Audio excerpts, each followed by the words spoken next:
이 자리에 나와 예배한 우리 모든 성도님들, 에세드에서도 예배하는 성도님들 모두가 하나님 안에서 이 믿음이 확신으로 더욱더 굳세게 심겨지기를 주님의 이름으로 축원합니다. 아멘. 본당에 사람들이 좀 적게 들어왔는데 이렇게 한 분씩 앉으니까 더 많은 것 같네요. 이 사람 시각 효과가 참 그래요. 넓게 분포해서 앉으시니까 더 많게 느껴지는 그런 효과가 있습니다. 여러분, 구원 받으셨습니까? 구원의 확신이 있습니까? 우리가 믿음을 가지고 있고 예수를 믿게 되면 저는 구원받았습니다 하는 그 구원의 확신을 가지게 되는데, 이게 믿음에서 시작됩니다. 예수님께서 우리에게 찾아와 주시고 사랑해 주시고 격려해 주시고 위로하시고 믿음을 주셨어요. 믿음을 주시면 이 믿음이 점점 그리스도의 장성한 분량까지 자라기 위해서 여러분이 해야 될 게 있습니다. 그걸 하면서 하나님께서 주시는 영양분, 자양분, 생명의 수액, 이걸 계속해서 공급받는 중에 여러분의 믿음이 확신이라고 하는 강력한 신념으로 자리 잡게 됩니다. 그게 확신이에요. 이 확신을 가지게 되는데, 방금 여러분에게 여러분 구원 받으셨습니까? 여러분 구원의 확신이 있습니까? 라고 했을 때 아멘이라고 하셨는데, 여러분은 그러면 이 구원의 확신을 무엇으로 느낍니까? 어떻게 아십니까? 나는 구원 받았어, 나는 확실하게 하나님의 자녀야 라는 이 사실을 어떻게 알고 어떻게 확신할 수가 있습니까? 여러분의 방언 때문입니까?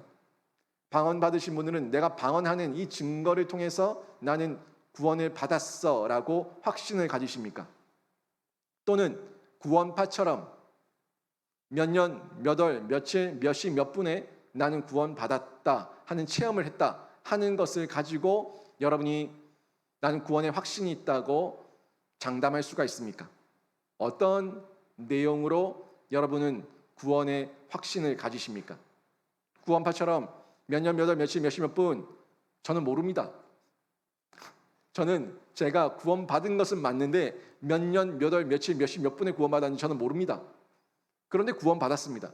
그럼 저는 구원받지 못한 겁니까? 구원파는 그런 이상한 소리를 이야기합니다. 그걸 모르면 구원받지 않았다라고 얘기하는데 잘못된 소리죠. 세상에 방언받은 분도 있지만 방언을 받지 못한 분도 있습니다. 방언은 은사거든요. 이런 은사를 받은 사람이 있으면 저런 은사를 받은 사람이 있고, 이 은사를 가진 사람이 있으면 저 은사를 가진 사람이 있어요. 그러면 내가 가진 은사를 못 가졌으면 저 사람은 구원받지 못한 겁니까? 그런 편협한 생각이 어디 있습니까? 은사는 다양하고 각 지체가 다양한 모습과 다양한 기능으로 연결되어서 한 몸을 이루게 되는데, 내가 가진 손에 은사가 없다고 말할 수 있습니까? 구원 못 받았다 얘기할 수 있어요? 그럼 발의 은사를 가진 사람은, 입의 은사를 가진 사람은, 눈의 은사를 가진 사람은, 그 사람들은 다 구원 못 받은 겁니까? 이런 내용을 가지고 우리가 구원의 확신, 내가 구원 받았다 하는 내용을 확인하는 게 아닙니다.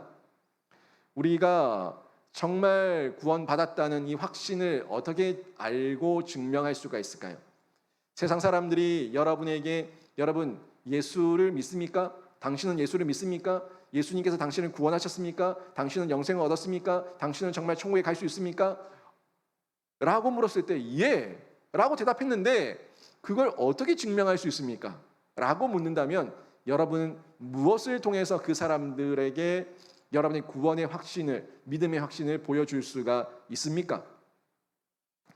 제가 지난주에 이 참된 신자에 대한 부분을 전달하면서 예수님께서 우리를 위해서 목숨을 버리신 것 같이 우리도 예수 안에 있고 예수와 연합하고 접속되면은 우리가 내가 정말 내 목숨처럼 소중히 여기는 것을 하나님을 위해서, 이웃을 위해서 나눠줄 수 있다 하는 말씀을 전했습니다. 그런데 요즘은 예수 믿다가 굶어 죽기도 힘들고 예수 믿다가 순교하기도 더 힘든 나라, 이 세상에서 우리가 살고 있는데, 그러면 우리가 예수 때문에는 생명을 못 버려도 돈 때문에는 생명을 버리고 돈 때문에는 내 신앙을 버리는 이런 못된 짓을 하는데, 그러면 하나님이 먼저냐 돈이 먼저냐, 그리고 우리가 정말 생명처럼 여기는 것을 나눠줄 수 있다는 게 그게 뭐냐라는 부분에서 말씀을 드렸죠. 또 어떤 분들은 이 돈이 아닐 수도 있습니다. 보편적으로 세상의 가치와 기준이 생명보다 돈에 더 소중히 여긴다는 거예요. 죽을 똥 살 똥 돈 벌어요. 자기 죽을지도 모르고 돈에 미쳐 있어요. 그렇게 우리를 속이는 시대가 이 시대인데 정말 우리가 목숨같이 귀히 여기는 것을 나눌 수 있습니까? 라는 질문을 드렸는데 여기에 대해 가지고 이 마음 가운데 부담이 있는 분들이 있을 거예요. 나는 내가 목숨처럼 소중히 여기는 것을 나누지 못하는데, 나는 목숨처럼 귀히 여기는 것을 베풀지 못하는데 그럼 나는 뭐냐?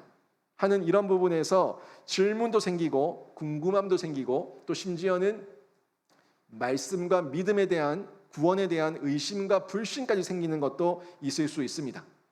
하지만 신자는요, 구원을 받을 때 믿음이라는 것이 이미 들어갔고 이 믿음이 확신으로 더욱더 깊이 뿌리를 내려야 되는데 이게 어떻게 가능하냐 하는 부분을 오늘 사도 요한을 통해서 오늘 본문을 통해서 전달해 주는 것을 볼 수가 있습니다. 새가족 교육을 받는 분들이 있습니다. 새가족 교육 가운데 지금 5주간 교육을 하시는 분들에게 5가지 확신에 대해서 전달하는 시간이 있습니다.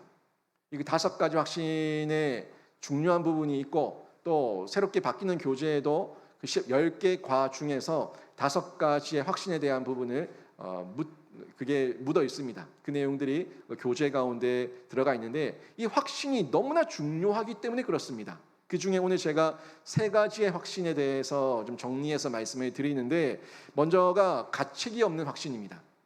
이 가책이 없는 확신. 이 가책이라고 하는 건 양심을 통해서 이 마음을 통해서 가지게 되는 거거든요. 이 마음이 불편하고 마음이 어려울 때에 양심이라고 하는 이 부분이 작동을 해서 양심의 가책을 느끼게 되는데 19절 말씀을 보게 되면은 이런 말씀이 나오죠.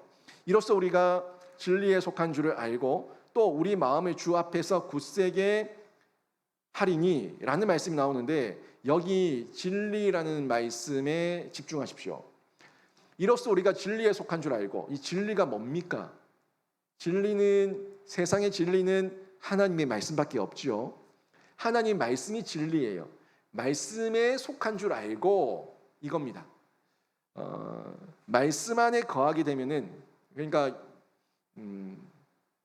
요한복음에서도 15장에서 너희가 내 안에 내 말이 너희 안에 거하면 그죠?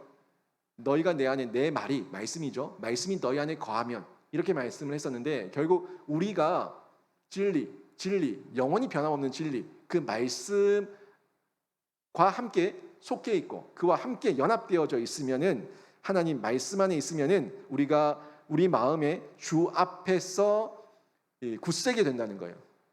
또 우리 마음을 주 앞에서 굳세게 하리니 그러니까 우리가 진리에 속한 줄을 알고 진리 안에 거하면 우리 마음이 강함, 담대함을 얻게 된다 하는 부분을 전달하고 있는 겁니다. 이게 구원의 확신이죠. 믿음의 확신이에요. 그러니까 믿음이라고 하는 것, 구원이라고 하는 것이 나에게 주어졌을 때 내버려 두면은 죽어요. 내버려 두면 죽어요. 계속 말씀의 영양분, 성령의 깨달음, 이 말씀과 성령이라고 하는 영양분과 자양분과 수액이 공급돼야지 삽니다. 아이가 응에 태어났는데 이 아이는 분명하게 태어났습니까? 안 태어났습니까? 태어났어요. 비록 지금 인간 구실을 못하고 있지만 사람이에요. 생명이 있다고요. 근데 이 아이가 생명으로 태어났으니까 아이고 태어났네 이제 끝났다 하고 내버려 두면은 이 아이는 죽습니까? 삽니까? 죽어요. 살 수가 없습니다. 죽어요. 그럼 결국 그 생명체로 생명력을 드러내고 약동하기 위해서는요 그 아이가 자라야 된다고요. 계속된 영양분과 자양분이 공급돼야지만 이 아이가 장성한 그리스도의 분량까지 자라가게 되는데 여러분 제가 그래서 여러분의 구원의 확신이 있습니까? 라고 물었는데 여러분이 흔들릴 때 마음이 흔들릴 때 믿음이 흔들릴 때 그때는 딴 거 아니에요. 딴 게 아니라 내가 지금 영양실조구나. 성경 말씀의 영양실조 성령의 이 영양실조 가운데 내가 지금 공고해졌구나 하는 사실을 발견하셔야 되는 겁니다. 그래서 이 말씀을 통해서 우리가 구원의 확신이라고 하는 부분을 얻는데 이 부분을 말씀을 통해서 얻는데 20절과 21절을 보면은 우리 마음이 책망할 것이 있는가, 또 21절에서 책망할 것이 없는가 하는 부분으로 얘기를 하고 있어요. 20절 말씀 보세요. 중간 부분에 보면 혹 우리를 책망할 일이 있어도, 또 21절 중간 부분에 보면 우리 마음이 우리를 책망할 것이 없으면, 그러니까 우리 마음에 책망할 것이 있냐 없냐 하는 부분을 묻고 있는 게 보이십니까? 이거예요. 이 마음이 책망할 것이 있는가 없는가 하는 부분이 결국에는 양심의 가책이 있는가 없는가 하는 부분입니다. 마음에 책망할 것이 있으면 책망을 받으면 양심의 가책을 느끼게 되는 거예요. 말씀에 책망을 받으면 마음이 무거워지니까 양심의 가책을 느껴서 이러면 안 되겠다는 변화의 도전과 생각을 가지게 되는 겁니다. 이 양심이에요, 양심. 그러니까 구원의 확신, 이 믿음의 확신이라는 것은 양심이라는 부분과 연결이 되는데, 양심의 가책이 없는 확신이 믿음이 자라고 있는 진짜 믿음의 확신이에요. 여러분이 말씀의 공급을 못 받으면, 여러분 말씀의 공급을 못 받으면 마음의 책망을 받습니다.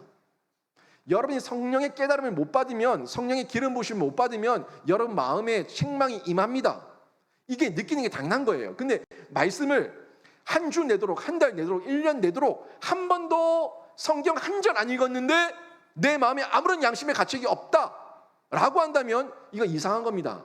이미 죽었든지 죽기 일부 직전이에요. 몸의 감각을 다 잃은 거예요. 영혼의 감각을 다 잃은 겁니다. 1년 내도록 교회를 한 번도 나오지 않았는데 거기에 대해서 아무런 양심의 가책이 없다? 이거 심각한 겁니다. 굉장히 심각한 겁니다. 여러분, 이거는요, 우리 영혼이 사냐 죽냐의 문제 가운데 있는 거예요. 그러면 여기서 이 양심이라고 하는 게 정말 뭐냐 하는 부분이 성경에서는 어떻게 얘기하는가 하는 걸 볼 수가 있는데, 이게 해결돼야겠죠. 이 마음, 양심, 이게 성경에서 어떻게 말씀하고 있는가 하는 걸 보면서 풀어가야 되는데, 로마서 2장 14절과 15절 말씀을 보겠습니다. 로마서 2장 14절 15절 말씀 한번 보시면, 율법 없는 이방인이 본성으로 율법의 일을 할 때에는 이 사람은 율법이 없어도 자기가 자기에게 율법이 되나니, 이런 이들은 그 양심이 증거가 되어 그 생각들이 서로 혹은 고발하며 혹은 변명하여 그 마음에 새긴 율법의 행위를 나타내느니라. 아멘. 이게 이방인들, 믿지 않은 사람들, 말씀이 없는 사람들, 율법이 없는 사람들에게도 하나님께서 최소한으로 남겨놓으신 하나님의 형상이 있는데 그게 양심이라는 겁니다. 마음, 양심. 이걸 세상 사람들이 얘기하는 인간성이에요. 도덕성이에요. 윤리성이에요. 여러분 많이 들어보셨죠? 학교에서도 도덕, 윤리를 얘기하는데 그거는 어떻습니까? 인간이라면, 하나님은 다 빼놨지만 인간이라면 이거는 지켜야 되는 윤리가 있다. 인간이라면 이거는 지켜야 되는 도덕이 있다 하는 부분을 얘기하는데, 그런 걸 지킬 때 인간성이 있다고 얘기하죠. 부모가 자식을 버리고 자녀가 부모에게 폐륜을 범하고 하는 그 모든 인간성의 말살을 보면서 우리가 도덕성과 윤리성이 파괴되고 있다고 얘기하지 않습니까? 인간성이 파괴되고 있다고 얘기하지 않습니까? 이게 말세다 보니까 말세의 인간성 파괴에는 성경에서 얘기하고 있는 증상들이기 때문에 우리가 예측할 수는 있지만, 그래도 하나님의 형상이라고 하는 면에서 최소한 가져야 될 그 인간성, 도덕성, 윤리성이 있다는 거예요. 그래서 세상 사람들도 말씀이 없어도 그들이 마음의 소리를 듣고 양심의 소리를 듣고 어떤 선행을 베풀고 또 어떤 누군가에게 악행을 행하지 않고 피해를 주지 않으려고 하는 그런 모습을 행하는 것, 이게 여기서 나오는 겁니다. 하지만 우리는 뭐예요? 그리스도인들은 뭡니까? 최소한의 이 하나님께서 주신 양심의 플러스, 이건 일반 은총이니까 일반 은총의 플러스에서 뭐가 있어요? 특별 은총, 율법이 있는 거예요. 말씀이 있는 거예요. 성경이 있는 거예요. 성령의 기름 부심이 있는 겁니다. 그러니까 세상 사람들이 이걸 알다 보니까 예수 믿는 사람들을 보면서 나보다 더 우월한 존재로 알고 그 우월한 존재인 우리에게 기대를 하는 거예요. 교회 다니면서 너 그러면 되냐? 불교, 천주교를 다니는 사람들한테 그러면 안 해요. 꼭 교회 다니는 사람들한테만 너 교회 다니면서 예수 믿으면서 그러면 돼? 라고 묻는 이유가, 이 사람들도 정확하게는 몰라도 어렴풋하게 우리는 양심이 있지만 쟤네들은 다른 교리가 있잖아 하는 부분을 대충 안다고요. 어렴풋하게 뭔지 자기들은 지키려고 하지 않아요. 하지만 우리에게 요구하는 거예요. 여러분, 그래서 우리 그리스도인들이 세상의 빛이 되고 소금이 되는 이유가 하나님이 주신 일반 은총의 양심 플러스 말씀이 있기 때문에 이것이 우리에게 능력이 되고 나타났을 때 영향력이 되어서 다른 사람들에게 예수의 향기가 되고 편지가 되는 겁니다. 이거예요, 이거. 마음의 가책, 양심. 얼마나 중요한 부분입니까? 그런데 세상이 음란하고 악하다 보니까 이 음란하고 악한 세상을 자꾸 바라보고 자꾸 거기에 현혹되고 미혹되다 보면은 우리가 양심에 화염 맞은 인간이 돼요. 세상 사람들도 도덕적인 사람이 있습니다. 윤리적인 사람이 있습니다. 그런데 그 사람들도 자기의 탐욕 가운데 자꾸 빠져들다 보면은 화염 맞은 인간이 되지 않습니까? 양심에 화염 맞은 인간. 이 버러지만도 못하다, 이 괴수다, 짐승만도 못한 인간이다.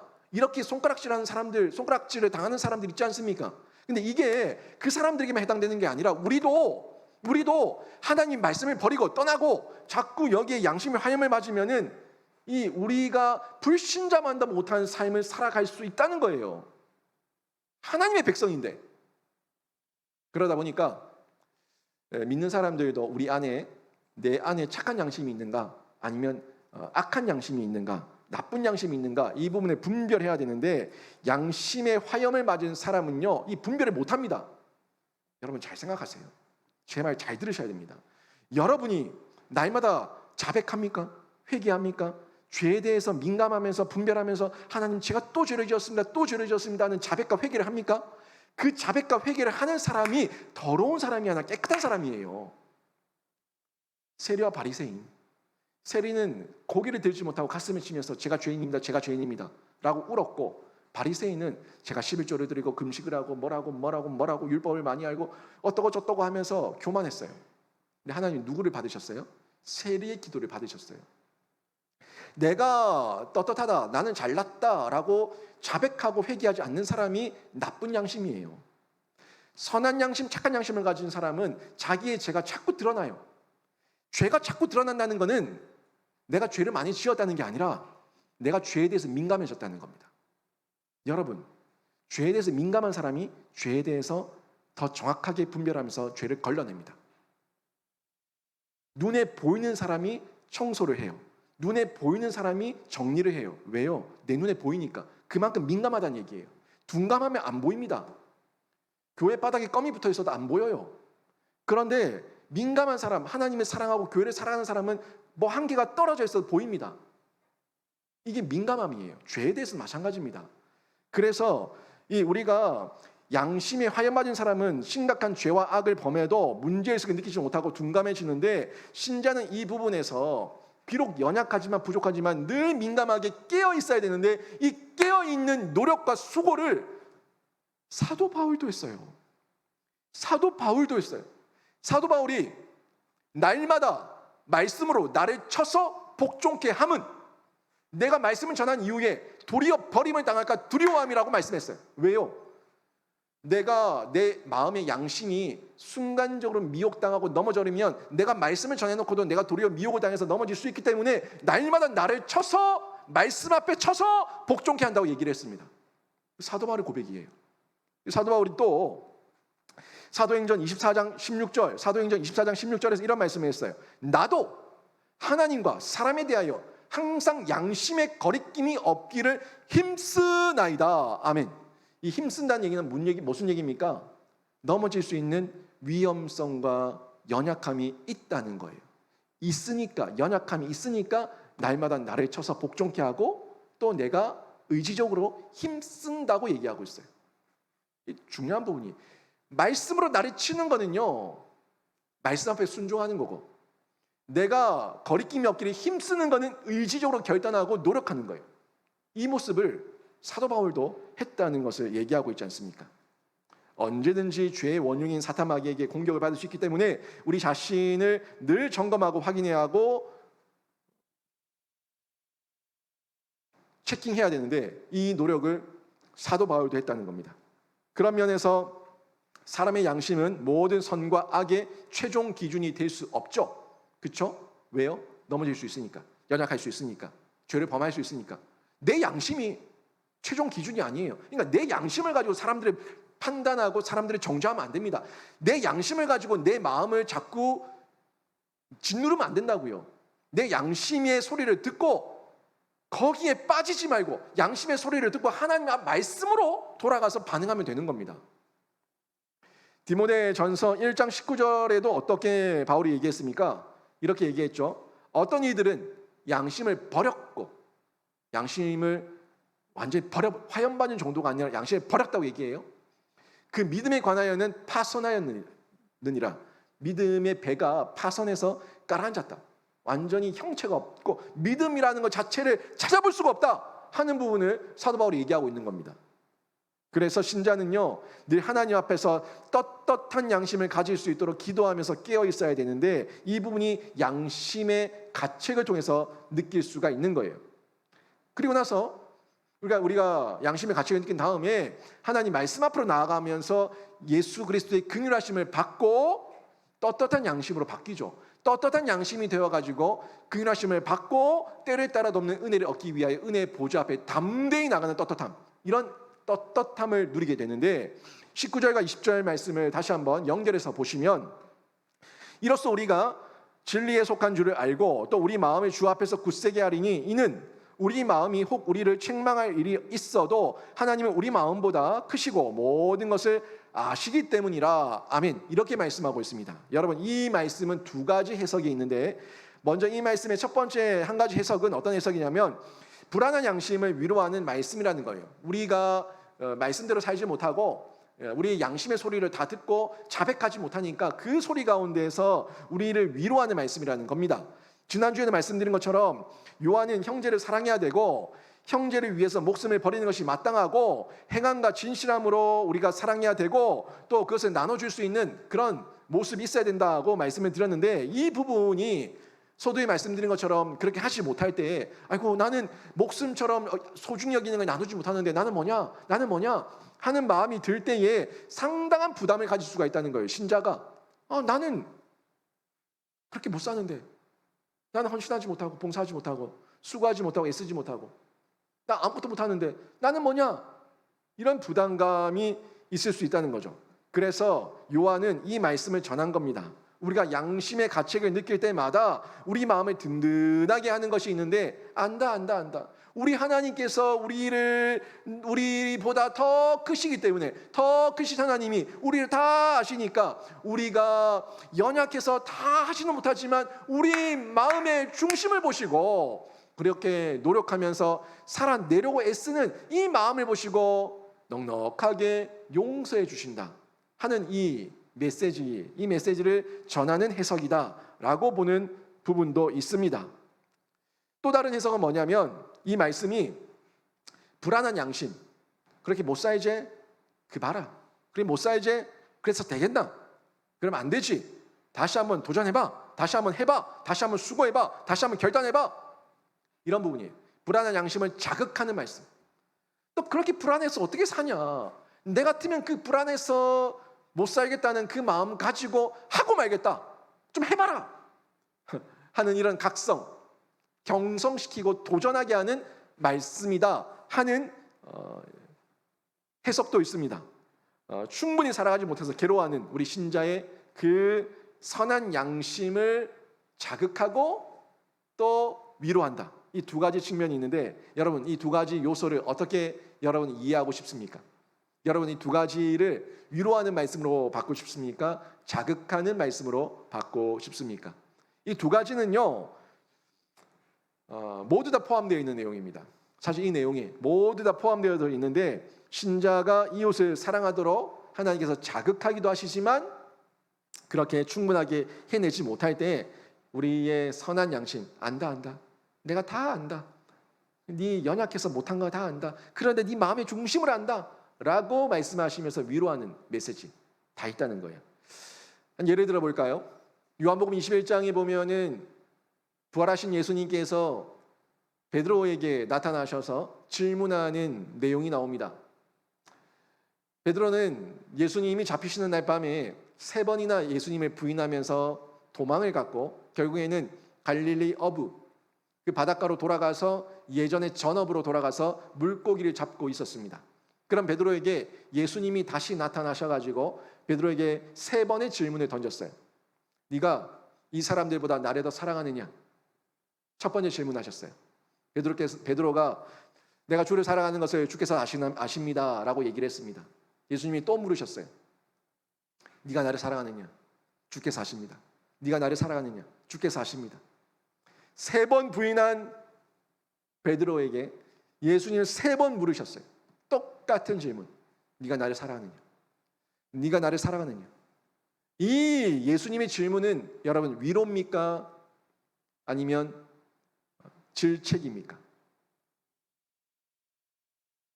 지금 질문하실 때는 3번 부인한 베드로에게 3번 부인한 것을 상기시키면서 양심의 가책을 느끼게 하는 그런 질책이었죠. 각성이었죠. 경성하게 하시는 말씀이었죠.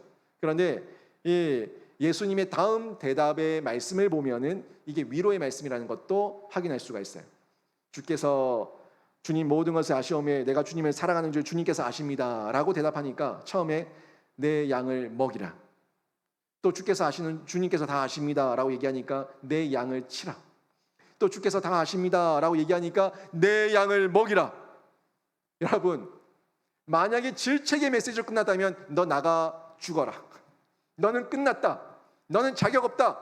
너는 안 돼 라고 얘기했겠지만 예수님이 뭐라고 말씀하셨어요? 그 자격 없는 베드로에게 질책과 함께 내 양을 먹이라. 내 양을 치라고 말씀하셨던 그 내용은 위로입니다. 위로. 내가 그럼에도 불구하고 너에게 사명을 맡기고 내가 그럼에도 불구하고 너에게 소명을 맡기니 네가 이 사역을 감당해라.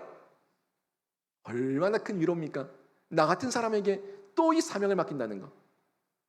지금 양심의 가책의 소리는 여러분을 세우는 하나님의 위로의 말씀이자 여러분을 각성시키고 경성케 하는 하나님의 질책의 말씀인 줄로 믿습니다. 이 두 가지를 함께 받아야 되는 거예요. 모든 성경이 그래요. 심판도 그렇고 복도 그렇고 복, 심판 모든 것이 우리는 복만 좋아하는데 아니요. 심판도 죽어라는 것이 아니라 망하라는 것이 아니라 죽으니까 망하니까 돌이켜서 돌아와서 다시금 살아라 하는 하나님의 희망의 메시지예요. 이걸 봐야지 성경 모든 말씀이 내 말씀이에요. 생명의 말씀이에요. 로마서 8장 1절과 2절 말씀을 보세요. 로마서 8장 1절 2절을 보면은 이제 그리스도 예수 안에 있는 자에게는 결코 정죄함이 없나니 이는 그리스도 예수 안에 있는 생명의 성령의 법이 죄와 사망의 법에서 너를 해방하였음이라. 아멘. 어때요? 우리가 죄와 사망의 법 가운데 있을 때 결국에는 하나님께 나아가니까 하나님의 은혜 가운데 위로를 받으니까 하나님 말씀 앞에 내가 반응하고 말씀대로 순종하니까 생명의 성령의 법이 생명의 말씀과 성령의 법이 이게 죄와 사망의 법에서 우리를 진짜 자유하는 해방을 줬다고 얘기하지 않습니까? 생명의 성령의 법은 여러분을 죽이는 법이 아니고 여러분을 올가매는 법이 아니라 여러분의 죄와 사망의 법에서 해방하는 참된 자유의 말씀인 줄로 믿습니다. 이 말씀과 함께 로마서 8장을 쭉 보시게 되면 34절, 38절, 39절 곳곳에서 하나님의 사랑, 이 사랑은 절대 변함이 없고 사라지지 않는다고 선언하고 약속하고 있습니다. 이제 우리의 자세예요. 이 말씀이 이렇게 주어졌는데, 언약의 말씀이 주어졌는데 여러분이 이제 이 말씀 앞에 순종하면서 드러나면 되는 겁니다. 말씀에 순종하는 거예요. 여러분의 양심의 그 인간의 소리에 반응하지 마시고 여러분의 인간 그 일반론총이라고 얘기했어요. 양심의 소리, 인간성, 도덕성, 윤리성, 인간의 소리입니다. 인간에게 주신 마지막 남은 하나님의 형상의 소리예요. 그 소리가 있으면 이제 그 소리에 플러스해서 특별론총 하나님 말씀으로 조명받으시라고요. 말씀으로 더하시고 거기에 성령께서 임하시면 기름 부어주시면 이게 깨달아지는 겁니다. 알게 되는 거예요. 이제 순종하는 겁니다. 그래서 21절 사랑하는 자들아 만일 우리 마음이 우리를 책망할 것이 없으면 이거 양심의 소리만 들은 거 아니에요. 사랑하는 자들아 만일 우리 마음이 우리를 책망할 것이 없으면 하나님의 말씀에 임했을 때 이제 책망할 것이 없으면 하나님 앞에서 담대함을 얻고 이 말씀이 임하고 성령이 임하면 하나님 앞에서 담대함을 얻고 이겁니다. 나에 대한 최종 판단은요 내가 아닙니다. 내 양심의 소리 이거 누가 이용하냐면 사탄이 이용해요. 거봐라, 난 이것도 못했네, 난 저것도 못했네. 그 양심의 소리가 있어요. 거기까지 좋아요. 그런데 이걸 누가 이용하냐면 말씀이 없으면 사탄이 이용해요. 네가 그러고 장로가, 네가 그러고 안수 집사가, 네가 그러고 권사가, 네가 그러고 집사라고, 네가 그러고 목사라고, 네 같은 게 때리치라. 그만해라. 이거 사탄 소리입니다. 사탄 소리. 양심의 소리, 난 못했는데 양심의 소리, 가책까지는 좋은데 이 가책 앞에서 떳떳해지기 위해서는요, 그러기 위해서는 그 양심의 소리에 멈추면 안 되고 하나님 말씀이 임해야 되고 성령이 임해야 되는 거예요. 그래야지 이 양심이 떳떳한 양심이 되는 겁니다. 가책 없는 양심이 되는 거예요. 그래서 히브리서 4장 16절, 우리가 긍휼하심을 받고 성령과 성경의 조명과 기름 부으심을 통해서 우리가 긍휼하심을 받고 때를 따라 얻는 은혜를 얻기 위하여 은혜의 보좌 앞에 담대히 나아갈 것이니라. 이겁니다. 여러분이 왜 하나님 앞에 못 나오는 줄 압니까? 왜 기도가 안 터지는 줄 아세요? 떳떳하지 않아서 그래요. 여러분, 내가 그런 거 하나님이 압니다. 하나님이 알아요. 알기 때문에 예수를 보내신 거예요. 긍휼하심을 받으라고. 그 긍휼하심 속에 하나님의 은혜와 자비와 사랑과 헤세드와 인애가 다 있습니다. 이걸 받으라고. 양심이라고 하는 허울 좋은 그 껍데기 속에서 사탄의 소리를 듣지 마세요. 계속해서 양심이라는 이름으로 자책하고 넘어뜨려서 자존감 낮추고 자기 비하하고 숨어버리게 만들고 멀어지게 하는 거, 하나님에서 멀어지게 하는 거, 이게 사탄의 짓입니다. 우리는 할 수 있는 대로 더 성경으로, 성령으로 기름 부으심을 받고 예수 그리스도 이름으로 담대하게 나가서 은혜의 보좌 앞에 나가야 되는 거예요. 그때 구원의 확신을 양심의 거리낌 없이 누릴 수가 있는 겁니다. 제가 전에 한번 그랬죠. 뻔뻔하게 나가세요. 예수의 이름으로 뻔뻔하게 나가시라고. 왜 자꾸 숨어요? 예수의 이름으로 뻔뻔하게 나가시라고요. 이게 떳떳한 양심입니다. 예수 안에서 긍휼하심과 그 도우심을 받은 양심이에요. 그리고 그때 나아가서 기도할 때 우리가 기도의 응답의 확신을 가질 수가 있는데, 기도의 응답을 받기 위해서 예수 은혜의 보좌 앞에 접근해야 될 거 아닙니까? 은혜의 보좌 앞에 담대하게 접근을 해야 되는데 접근조차를 못해요. 두려워가지고, 무서워가지고, 겁나가지고. 접근하십시오. 은혜의 보좌 앞에 나가십시오. 21절 하반절 보십시오. 우리 마음이 우리를 책망할 것이 없으면 하나님 앞에서 담대함을 얻고, 이겁니다. 하나님 앞에서 담대함을 얻고 나가는 거예요. 이 말씀은 우리의 행함과 진실함이라는 공로를 내세우는 게 아닙니다. 내가 이만큼 행위를 했으니까, 내가 이런 공로를 쌓았으니까 담대함을 얻었다. 아니요. 여러분, 행위 내세울 거 아무것도 없습니다. 아무리 교회 선신 봉사 많이 하고 연보를 많이 했어도 여러분 가운데 하나님 앞에서 여러분의 의를 드러낼 사람 아무도 없어요. 내 행위 아닙니다. 공로 구원 아닙니다. 철저하게 오직 예수 그리스도의 긍휼하심으로 은혜의 보좌 앞에 담대히 나갈 수 있는 길이 열린 겁니다. 하지만 자녀가 죄를 범하면 부모의 낯을 피하는 것처럼 우리가 하나님의 낯을 피하려고 할 때가 있어요. 보세요. 아담과 하와가 죄를 범하니까 숨어버리죠. 가인이 죄를 범하니까 숨어버리죠. 인간이 그래요. 죄를 범하면 숨어요. 죄를 범하면 낯을 피합니다. 자녀도 부모의 사랑을 뻔히 알지만 부모에게 혼날 게 무서워가지고 낯을 피하고 숨지 않습니까? 이 부분이 우리의 모습이에요. 이미 하나님의 자녀가 된 우리도 죄를 짓고 회개하지 않으면 부끄러움이 이 담대함을 넘어버리니까, 이 하나님 앞에 담대함이 사라져버리고 부끄러움만 승해가지고 부끄러움이 다 덮어버리니까 낯을 피하고 도망간다고요. 여러분, 하나님 앞에서 도망간 적 있습니까? 교회를 멀리한 적 있습니까? 자격이 없어서 기도할 자격이 없어서 나는 기도 못한다고 말하는 분 있습니까? 그런 분이 더 해야 되는 거예요. 본인의 행위를 생각하니까 기도할 낯이 없죠. 본인의 행위와 공로를 생각하니까 하나님 앞에 간구할 자격이 없죠. 여러분, 평생 못해요. 영원히 못해요. 담대하게, 뻔뻔하게 예수의 이름으로 나가는 겁니다. 이게 우리의 모습인데, 시편 66편 18절 말씀 한번 보십시오. 시편 66편 18절 말씀 같이 한번 읽어보겠습니다. 시작. 내가 나의 마음에 죄악을 품었더라면 주께서 듣지 아니하시리라. 아멘. 내가 나의 마음에 죄악을 품었더라면 주께서 듣지 아니하시리라. 내 마음에 죄와 악이 쌓여 있고 자꾸 내 행위, 내 구원을 드러내려고 하면은 하나님께서 듣지 않습니다. 마태복음 5장 보십시오. 5장 23절, 24절 보시면 예수님께서 이렇게 말씀하셨어요. 같이 한번 읽어봅니다. 시작. 예물을 제단에 드리려다가 거기서 내 형제에게 원망 들을 만한 일이 있는 것이 생각나거든 예물을 제단 앞에 두고 먼저 가서 형제와 화목하고 그 위에 와서 예물을 드리라. 아멘.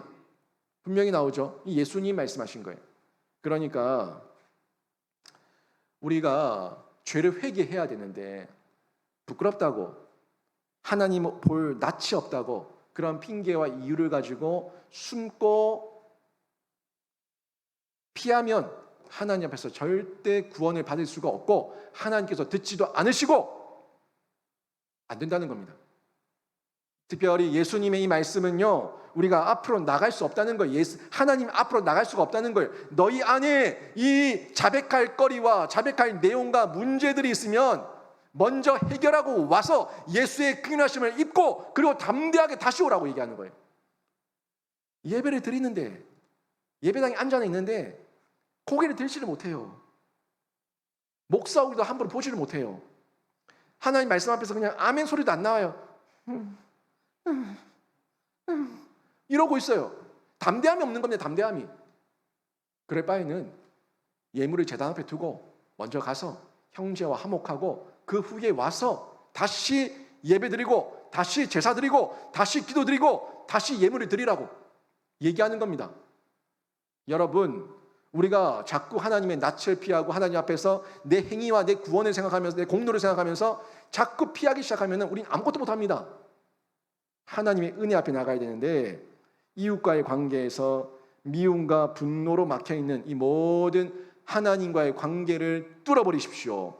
그리고 우리 교우들과의 관계에 막혀있는 부분들이 있다면 그걸 뚫어버리십시오. 그게 뚫어져야 하나님 앞에서 예배가 뚫어지는 거예요. 기도가 뚫어지는 거예요. 제사가 올려지는 거예요. 이웃과의 관계도 마찬가지고 목사와의 관계도 마찬가지입니다. 여러분이 저와 싸우려고 하는 순간,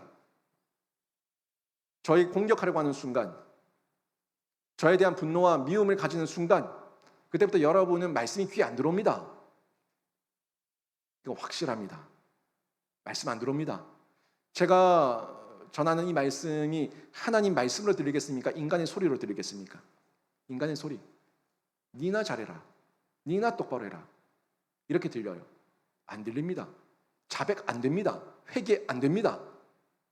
바른 예배, 제사, 기도 안 됩니다. 그래서 우리가 이 이웃과의 관계, 교우들과의 관계, 목회자의 관계가 뚫어져 있을 때 그때 예수의 긍휼하심을 입고 때를 따라 돕는 은혜를 얻기 위하여 은혜의 보좌 앞에 담대히 나아가는데 이 담대히 나아가면은 하나님과 연결되는 거예요. 하나님과 접속되는 거예요. 그러니까 이미 믿음이라는 게 우리에게 주어졌다면 자양분 주세요. 말씀의 자양분 주시고 성령의 생명의 수액을 주시고 이걸 주셔가지고 자라게 하셔가지고 여러분이 날마다 죄에 대해서 민감하면서 죄를 자백하고 회개하면서 담대하게 은혜의 보좌 앞에 접근하는데 그때 우리의 행위와 구원이 아니라 예수의 긍휼과 은혜를 보시고 하나님께서 죄 없다고 여겨주시고 칭의를 주시고 거룩하게 하시는 겁니다. 그리고 나서 응답의 확신, 기도 응답의 확신을 우리가 경험하고 체험하게 되는 거죠. 분명히 허락하실 거다. 분명히 우리에게 주실 거다. 응답의 확신. 22절과 23절 보십시오. 무엇이든지 구하는 바를 그에게서 받나니 이는 우리가 그의 계명을 지키고 그 앞에서 기뻐하시는 것을 행함이라. 그의 계명은 이것이니 곧 그 아들 예수 그리스도의 이름을 믿고 그가 우리에게 주신 계명대로 서로 사랑할 것이니라. 아멘. 여기서 보시면은 우리가 하나님께 구하고 무엇이나 다 받는다고 말씀하고 있는데 구하는 모든 것을 다 받는다는 거는요. 여러분 이거를 금방 금나와라 뚝딱 도깨비 방망이로 생각하시면 안 됩니다. 금나와라 뚝딱 은나라 뚝딱이 아니에요. 그런 게 아니라 우리의 믿음의 기도라는 이 도구 이걸 우리가 활용하고 우리가 이용해 먹으려고 하면 안 됩니다. 주고 안 주고는 누구의 뜻입니까? 주시고 안 주고는 누구의 뜻이에요? 하나님의 주권이에요. 하나님의 역사예요. 하나님의 결정이에요. 그런데 하나님께 구하고 무엇이나 다 받는다는 이 말씀을 잘못 악용해가지고 믿음의 기도라고 이야기를 하면서 그걸 가지고 자신의 어떤 욕심을 채우러 간다면 이건 옳지 않습니다. 무엇이든지 구하고 구하는 바를 받는 이유가 여기 3장 22절에 나오지 않습니까? 22절, 23절에 구하고 받는 이유가 우리가 그의 계명을 지키고 그 앞에서 기뻐하시는 것을 행했기 때문에 행했기 때문에 우리가 구하는 대로 받는 거예요. 그래서 23절에서는 그 아들 예수 그리스도를 믿는 것과 서로 사랑하는 것이 이 계명 이것을 지켰기 때문에 기도의 응답을 받는다고 전달하고 있는 건데 믿음이라고 하는 부분이 계속 반복되는 거예요. 믿음이라는 부분이 계명, 말씀, 율법, 말씀 이 말씀을 지킴으로써 이 지키는 것은 성령의 조명이 있어야 되거든요. 성령의 기름 부심이 있어야 되거든요.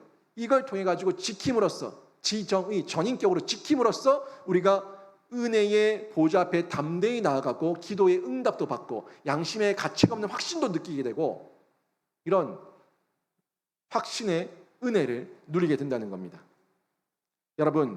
여러분은 무엇이든지 구해서 기도 응답을 체험하고 있습니까? 기도 응답이 없거나 늦어서 하나님께 원망하거나 불평하지는 않습니까? 이런 경우 불평과 원망보다 내게 해결되지 않은 회개할 죄가 있는지 여러분 살펴보셔야 돼요. 아무리 기도를 했는데 기도의 응답이 안 돼. 분명히 언약도 있고 말씀도 있고 하나님의 말씀대로 언약대로 하나님이 기뻐하신 대로 기도하고 있는데 기도의 응답이 안 돼요. 안 되면 그때 내가 회개하지 못하고 자백하지 못한 죄가 있는가를 돌아봐야 된다는 거예요. 그걸 돌아본 이후에 다시 말씀을 믿고 지키면서 서로 사랑함으로 구하는 거예요. 아까 마태복음 5장에서 예물을 제단 앞에 내버려 두고 돌아가서 형제와 화목하고 화해하고 그리고 와서 다시 예물을 드려라. 제사를 드려라. 예배를 드려라. 기도를 드려라. 이거예요. 그때 우리 하나님께서 반드시 다시 응답해 주시는 겁니다. 그리고 나서 우리가 기도의 응답을 맛보고 기도의 응답을 체험하고 나면 늘 우리 삶 가운데 예수와 동행하는 확신을 누릴 수가 있어요. 예수 동행의 확신은 너무너무 기쁜 확신이고 날마다 누리는 확신입니다. 24절 보십시오. 24절 보시면 그의 계명을 지키는 자는 주 안에 거하고 주는 그의 안에 거하시나니 우리에게 주신 성령으로 말미암아 그가 우리 안에 거하시는 주를 우리가 아느니라. 아멘. 이 부분 좀 낯이 익죠. 그의 계명을 지키는 자. 그의 계명을 지키는 자는 주 안에 거하고 주는 그의 안에 거하시나니. 어디서 나왔습니까? 요한복음 15장 7절에서 너희가 내 안에 거하고 내 말이 너희 안에 거하면. 그죠? 너희가 내 안에 거하고 내 말이 너희 안에 거하면. 이 부분이 요한의 어떤 표현 방법인데 요한복음에서도 요한 1서에서도 이 요한을 통해서 유사한 말씀이 계속 전달되는 것을 볼 수가 있습니다. 그럼 우리가 어떻게 예수님과 동행하며 그 확신을 가지고 담대함을 얻을 수가 있겠습니까? 어떻게 가능하겠습니까? 요한복음에서 이 말씀을 전한 이후에 어떻게 얘기하셨어요? 보혜사 성령 하나님, 보혜사 성령 하나님을 보내주셔가지고 예수와 동행하게 하시겠다 하는 말씀을 예수님께서 하시지 않았습니까? 우리도 마찬가지입니다. 여러분 예수님 보입니까? 지금 만져져요? 손에 있어요? 손에 잡혀져요? 안 만져요. 안 만져져요. 근데 분명히 인간으로 100% 인간으로 오셨던 예수님인데 지금 승천하셨기 때문에 육신으로도 안 보여요. 그런데 우리가 예수를 늘 누리면서 예수와 늘 동행할 수 있는 이유는 성령 하나님, 보혜사 성령 하나님 때문에 이게 가능한 거예요.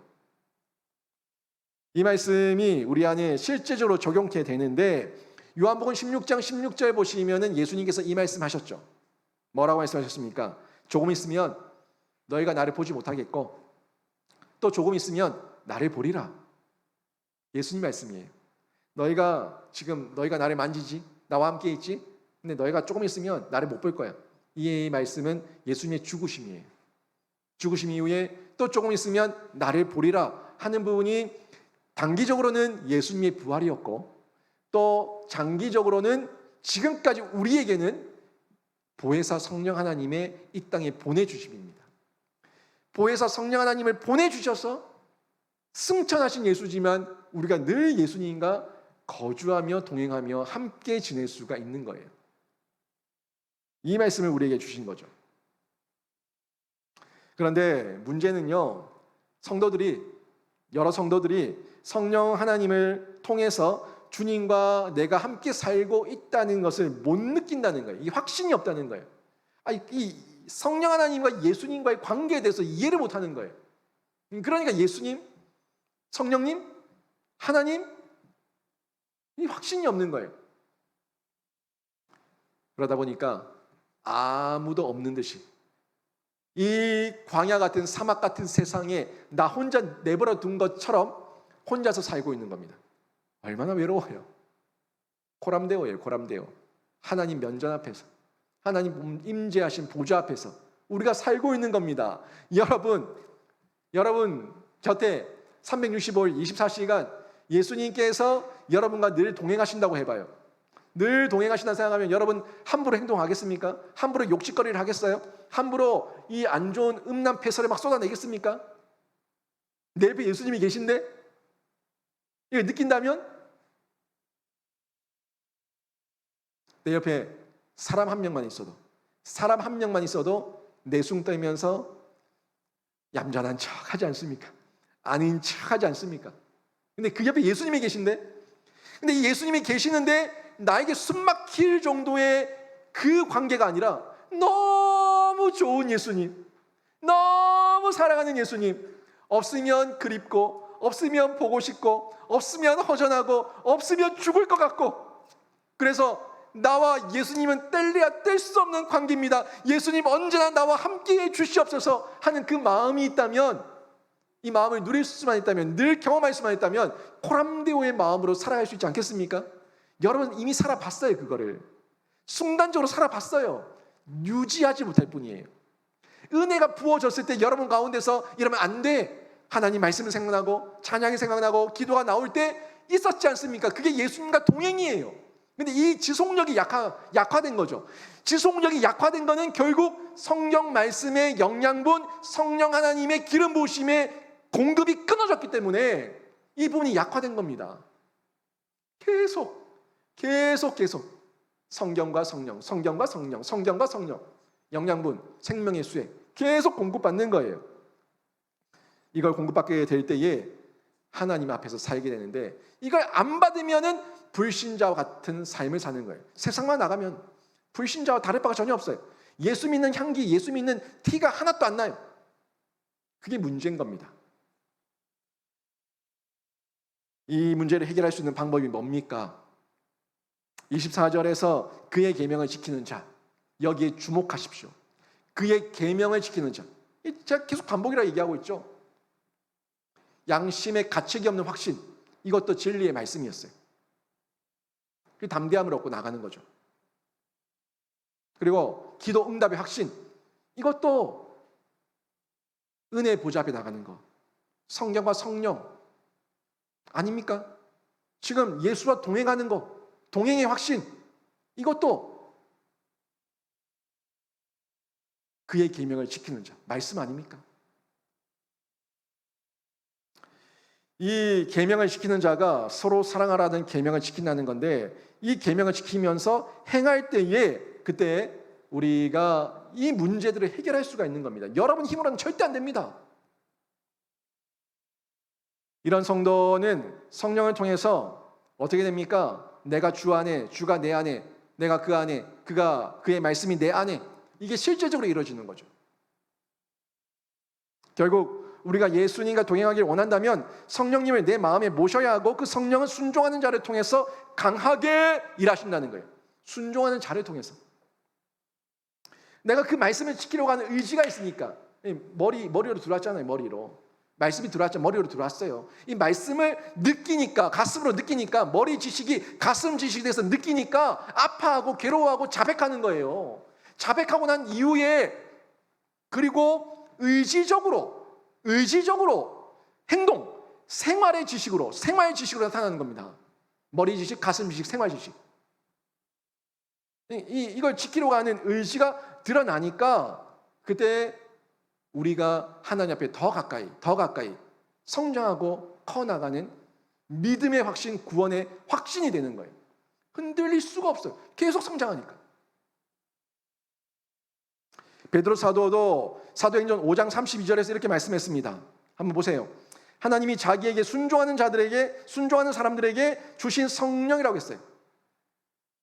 있으라면 있고 가라면 가고 마가의 다락방에서 예루살렘에서 머물러 있으라고 하면 머물러 있는 중에 순종하는 자에게 오순절의 성령의 능력이 임한 거예요. 자기에게 순종하는 사람들에게 성령이 임하는 거. 이 베드로 사도의 고백이에요. 요한복음 14장 21절 보시면 예수님도 동일하게 얘기했습니다. 요한복음 14장 21절 나의 계명을 지키는 자라야 나를 사랑하는 자니 나를 사랑하는 자는 내 아버지께 사랑을 받을 것이요 나도 그를 사랑하여 그에게 나를 나타내리라. 아멘. 분명히 말씀하지 않습니까? 나의 계명을 지키는 자라야 나를 사랑하는 자니. 지키는 게 행하는 겁니다. 의지, 지정의의 마지막 단계 의지적 결단이에요. 나를 사랑하는 자니 나를 사랑하는 자는 내 아버지께 사랑을 받을 것이요 나도 그를 사랑하여 그에게 나를 나타내리라. 여러분 머리에만 말씀을 묵혀두지 마세요. 이 말씀이 들어왔으면 성령의 기름 부으심을 통해서 가슴에서 느끼세요. 가슴에서 느끼신 이후에 희노애락을 느끼시고 아파하며 괴로워하며 자책하는 그 마음과 함께 말씀 때문에 자백하셔가지고 이제는 의지적으로 은혜의 보좌 앞에 담대히 나아가는 행동, 생활의 행동, 실천을 해보시기를 바랍니다. 이 변화가 있을 때 이 확신은 더욱더 강력해집니다. R.C. 스퍼로울이라는 사람이 있습니다. 이 사람이 기독교 신앙의 근본 진리라는 책에서 구원의 확신이라는 면에서 네 부류의 사람이 있다는 것을 소개를 했는데 첫 번째 부류의 사람이 구원받지 않았고 그것을 아는 사람이에요. 그러니까 나는 예수도 모르고 난 구원 그런 거 몰라. 천상천하 유아독존 뭐 그냥 나 혼자 살 거야 하는 사람들, 세상에 버려진 사람들, 구원받지 않았고 그걸 아는 사람들. 이 세상 한 번밖에 없지. 뭐 천국이 있어? 뭐 지옥이 있어? 그런 거 없어. 구원받지 않는 사람들이에요. 그걸 자기도 알아요. 다음 하나님 나라가 없으니까 지 마음대로 사는 거예요. 두 번째 부류는 구원을 받았고 구원받았음을 아는 사람입니다. 구원을 받았고 내가 구원받았다는 걸 확신하는 사람이에요. 또 세 번째 부류는 구원받았으면서 구원받았음을 모르는 사람이에요. 구원을 받았는데 맨날 헷갈려. 오늘은 구원받았는데 내일은 또 모르겠어. 오늘은 모르겠는데 또 내일은 구원받겠지 뭐. 이러고 있어요. 구원의 확신이 없어요. 이랬다 저랬다. 또 네 번째 사람은 구원받지 않았으면서 구원받았다고 착각하는 사람들이에요. 오해하는 사람들. 자기 혼자 착각하는 거예요. 구원받았다고 착각하면서 난 구원받았으니까 천국 티켓 구해놨으니까 내 맘대로 살 거야 라고 얘기하면서 불신자같이 교회는 다니는데 불신하고 사는 사람들. 이런 사람들은 구원받았으면서 구원받았다고 아는 사람이에요. 구원받지 않았는데 혼자 구원받았다고 착각하는 사람들이에요. 아니 머리 지식과 가슴 지식과 생활 지식에 아무것도 예수가 드러나는 게 없는데 어떻게 구원받았어요 그게. 혼자 착각이에요. 혼자 착각. 여러분은 이 넷 중에 어느 부류에 속합니까? 혹시 구원받지 않았으면서도 구원받았다고 착각하시는 것은 아닙니까? 구원받았으면서도 구원받은 줄 모르는 것은 아닙니까? 구원받았으면 구원받았다는 확신을 어떻게 얻고 있습니까? 누리고 있습니까? 양심의 거리낌이 없는 확신을 어떻게 여러분은 누리면서 체험하고 있습니까? 기도의 응답의 확신, 예수님 동행의 확신을 어떻게 얻고 누리고 체험하며 살고 있습니까? 이게 오늘 제가 세 가지의 확신을 얘기하면서 다 말씀드렸습니다. 여러분 19절 이로써 여기에 주목하십시오. 이 접속사 이로써가 18절과 연결됩니다. 행함과 진실함으로 사랑을 함으로써 행한다는 건 기본적으로 지식이 있다는 겁니다. 사랑한다는 것은 기본적으로 지식이 있고 가슴이 느꼈다는 거예요. 결국 행한다는 것은 머리로도 알고 가슴으로도 느끼고 행동으로 한다는 거예요. 행한다는 것은 흉내가 아닌 진실함으로 행한다는 것은 내가 지정의를 통해 가지고 전인격으로 알고 있다는 겁니다. 전인격으로 사랑함으로써, 행함과 진실함으로 사랑함으로써 우리가 이 확신을 가지며 살 수가 있는 겁니다. 22절에 나오는 대로 서로 사랑하라는 그 계명을 지키고 그 앞에서 기뻐하시는 것을 행함으로써 확신을 얻을 수가 있는 겁니다. 또 24절 말씀대로 그의 계명을 지키는 자는 확신을 얻을 수가 있는 겁니다. 오늘 말씀 복잡하게 생각하지 마세요. 여러분 구원의 확신, 믿음의 확신, 기도응답의 확신, 양심의 가책이 없는 확신, 예수 동행의 확신, 흔들리지 않는 확신, 이거는 여러분 귀에 들려주고 여러분 눈에 보여졌던 그 말씀, 머리 지식이에요. 여러분 가슴을 두들기는 성령의 두들김이에요.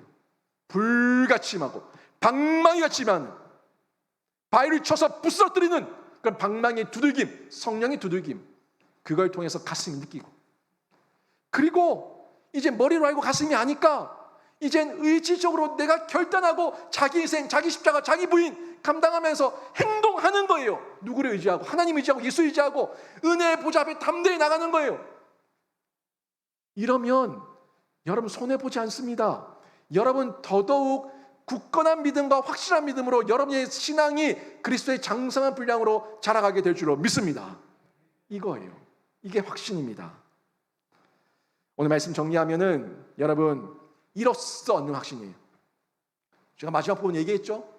이로써 행함과 진실함으로 사랑을 함으로써 얻는 확신, 그것을 행함으로 지켜서 얻는 확신, 그리고 흔들릴 때마다 예수의 믿음, 예수의 사랑, 예수의 은혜 늘 뛰어들면서 믿어서 얻는 확신, 이 확신을 통해 가지고 분명하고 담대한 확신을 통해서 생명의 교제가 일어나게 되는데, 하나님과의 교제가 일어나고 우리 이웃과의 교제가 일어나고 우리 교회 안에서의 교제가 일어나서 여러분이 이렇게 분명하고 담대한 확신을 가지고 가는 곳곳마다, 여러분 가정마다, 우리 공동체마다, 사랑방마다, 교회마다, 여러분 일터마다 모든 곳에서 예수의 생명이 드러나는 풍성한 사랑의 교제가 일어날 줄로 믿습니다.